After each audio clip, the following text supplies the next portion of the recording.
Salut, c'est Nicolo et bienvenue dans Très bien habillé, la vidéo hebdo pour être bien sapé. Aujourd'hui, on va parler de col de chemise. Je vais pas vous parler de tous les types de cols qui existent, Mao, épinglé, boutonné, etc. et de pourquoi et comment les choisir. C'est un autre sujet. Non, on va partir du principe qu'on parle d'un col de chemise plutôt classique, celui qu'on appelle français, italien, anglais, ça dépend du pays dans lequel vous le lisez et des envies marketing de celui qui vous parle. Bref, notre problème du jour, c'est un problème de taille, un problème de proportion. Il faut pas sous-estimer l'importance de la taille du col. En fait, c'est même bien plus foireux d'avoir un col mal proportionné que de tenter des assemblages un peu exotiques entre des cols casual avec des tenues plus formelles et vice-versa. Mieux vaut se foirer dans l'harmonie que de rester dans le ton en étant bancal. Et on va d'abord partir du principe que vous faites une tenue formelle, parce qu'au départ c'est à ça que sert le col de chemise, et donc que vous avez une cravate et probablement une veste. La sainte trinité du menswear. Première chose à savoir, le col de chemise, la cravate et la veste, c'est un peu le triptyque sacré du menswear.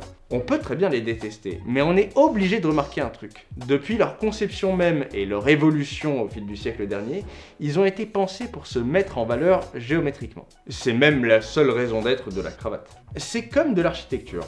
Le col crée une sorte de voûte, un genre de toit. La cravate, c'est un peu comme un pilier central, et la veste, c'est des fondations, mais tout en étant une sorte de voûte inversée qui fait miroir au col. Et ce triptyque et l'harmonie qui s'en dégage, c'est ce qui fait que pour moi, le costume et cet ensemble fascinent toujours un petit peu, malgré le fait que ça perde en popularité au fil des décennies. Mais alors, pour que ce jeu visuel fonctionne, il faut que ce soit bien proportionné. Imaginez une maison avec une charpente énorme et un mini toit. Grosse cravate, petit col.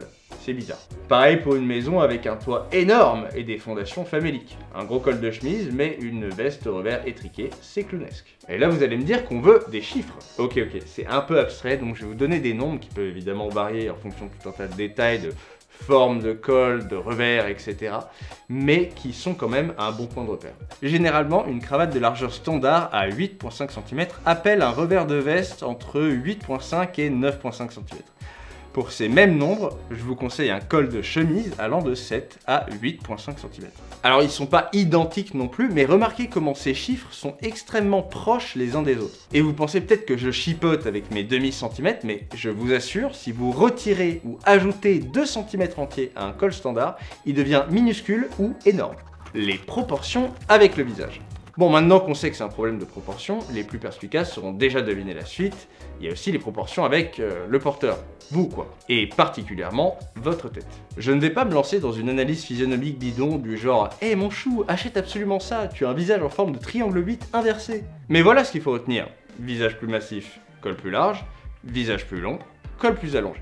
Et attention, je ne parle pas de la taille du col dans l'absolu, tout ça c'est pour la forme qu'il a. En réalité, si je vous montre deux cols qui ont la même mesure du pied de col à la pointe, vous trouverez beaucoup plus massif celui qui reste très large tout le long du col. Et à l'inverse, vous trouverez très long celui qui s'affine très fortement au fur et à mesure qu'il remonte les pointes jusqu'au col. C'est tout un art pour bosser les petits angles des cols pour une marque et tout un art pour le client de bien les choisir. Quant à la taille du col, elle est censée être plus ou moins proportionnelle à la taille de votre tête, qui est elle-même un repère pour les proportions de votre veste et de ses revers.